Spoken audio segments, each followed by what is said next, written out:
Cela devient vraiment sérieux, les amis. Cela devient vraiment sérieux. Le monde est dans une situation désespérée en ce moment, messieurs, dames. Les choses changent extrêmement rapidement. Nous savions que cela arrivait. Nous le savions depuis un bon moment. Mais ils accélèrent vraiment les choses. Et c'est tellement important que les gens prêtent attention à ce qui se passe.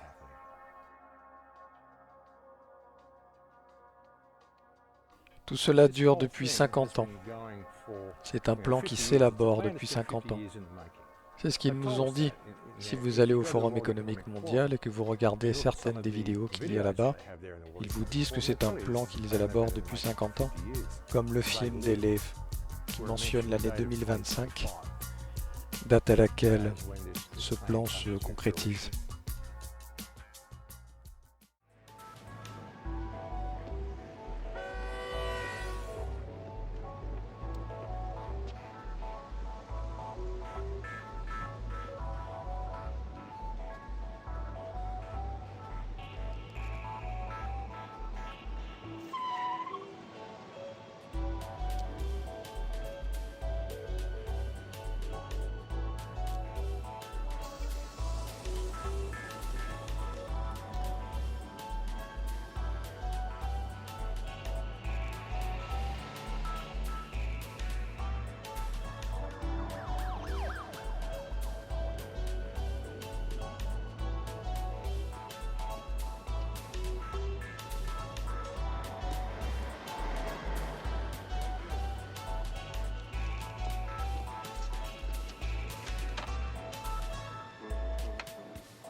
Nos projections montrent que d'ici l'année 2025, non seulement l'Amérique, mais aussi la planète entière seront sous la protection et la domination de cette alliance de pouvoir.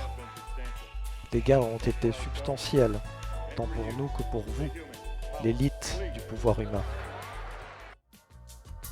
Quelqu'un d'autre a également souligné, dans le film Capitaine America, à la fin du film, quand il court dans Times Square, que voyez-vous sur les panneaux?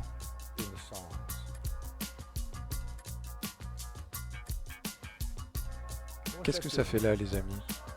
Qu'est-ce que ces panneaux sont supposés signifier? Je veux dire, qu'est-ce que ça fait sur un panneau d'affichage dans Capitaine America en 2011? Voici un terrier de lapin intéressant. Je n'ai pas pu confirmer tout ça, mais c'est intéressant. Si vous regardez Moderna, vous connaissez Moderna? Ils en sont à la 3e étape du développement de leur vaccin. Le vaccin est déjà là. Ils prétendent qu'ils doivent encore le développer, mais il est déjà développé.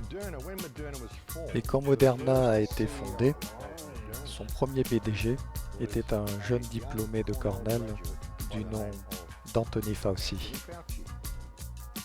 Intéressant, il était le premier PDG de Moderna, la société Moderna.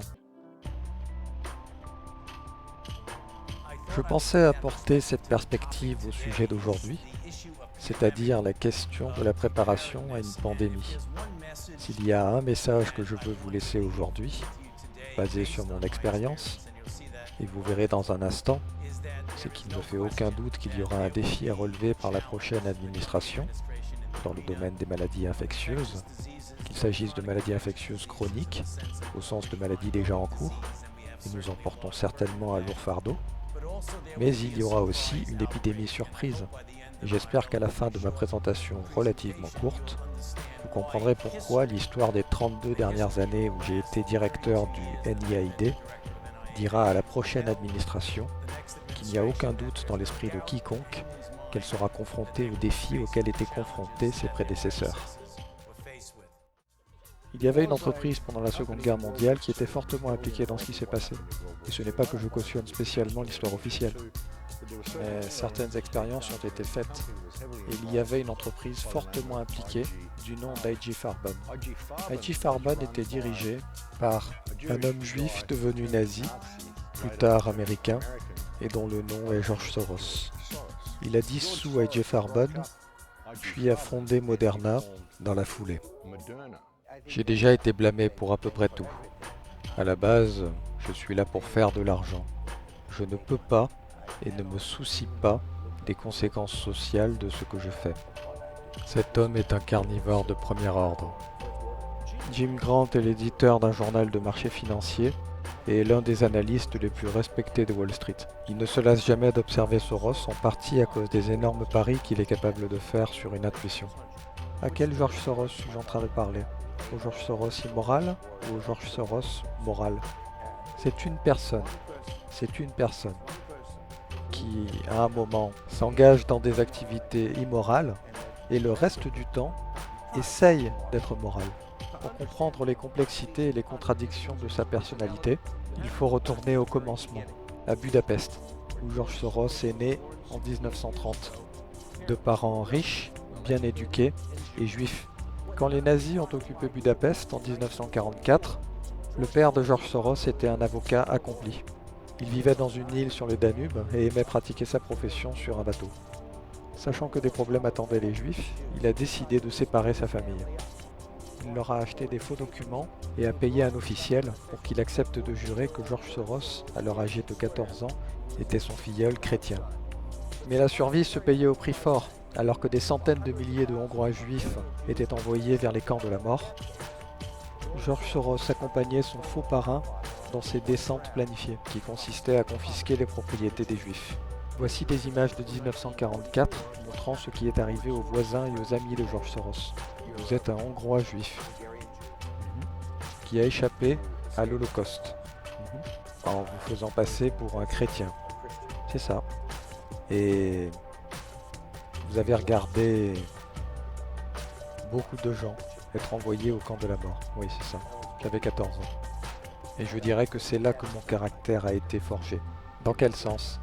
Dans le sens qu'il faut penser à l'avenir, comprendre et anticiper les événements. Et on est menacé. C'était une énorme menace maléfique. Je veux dire, c'était une expérience très personnelle du mal. Je crois comprendre que vous avez accompagné votre protecteur qui a juré que vous étiez son filleul adoptif. Oui, oui. Vous l'avez accompagné et aidé à la confiscation des biens de vos compatriotes juifs, amis et voisins. Oui, c'est vrai, oui. Vous voyez, cela ressemble à une expérience qui enverrait beaucoup de gens sur le canapé psychiatrique pendant de très nombreuses années. Est-ce que c'était difficile? Non, pas du tout. Pas du tout. Peut-être qu'en tant qu'enfant, vous ne faites pas la connexion. Mais ça n'a créé aucun problème. Pas de sentiment de culpabilité. Non. Un des principaux bailleurs de fonds de Moderna. Alors vous avez Bill Gates.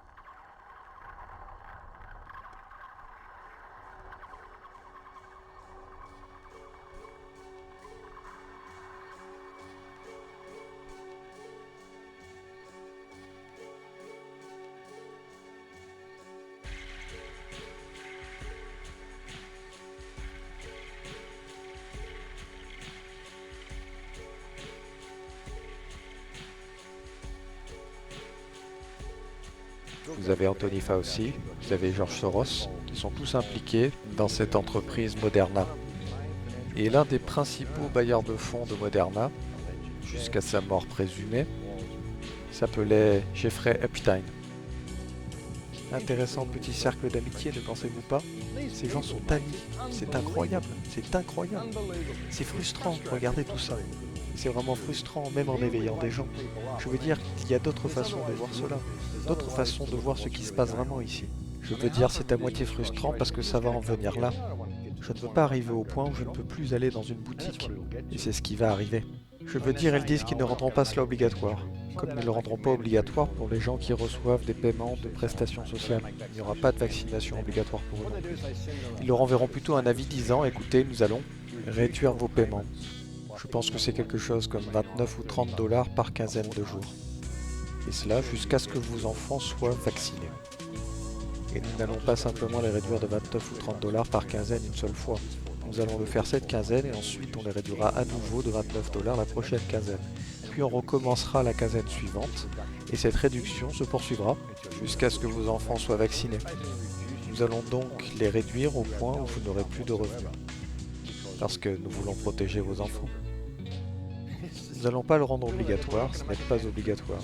Nous vous donnerons le choix, vous n'êtes pas obligé d'aller vous faire vacciner. Vous pouvez simplement laisser vos paiements être réduits à zéro, ou vous pouvez obtenir un travail. Et bien sûr, vous ne pourrez travailler dans aucune industrie, sauf si vous êtes vacciné. Mais nous n'allons pas vous forcer à vous faire vacciner. Voici comment ils font les amis. Voici comment ils font tout cela. Parce que les gens ne se défendent pas. Ils ne sont pas prêts à devenir des êtres humains et à réaliser qu'ils n'ont pas de propriétaire.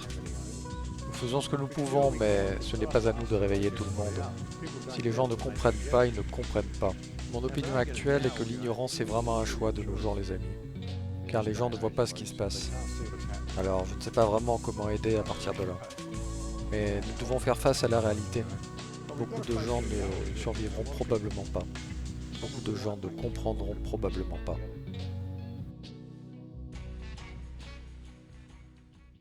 Si vous aimez ce travail, abonnez-vous, appuyez sur la cloche et mettez un pouce vers le haut.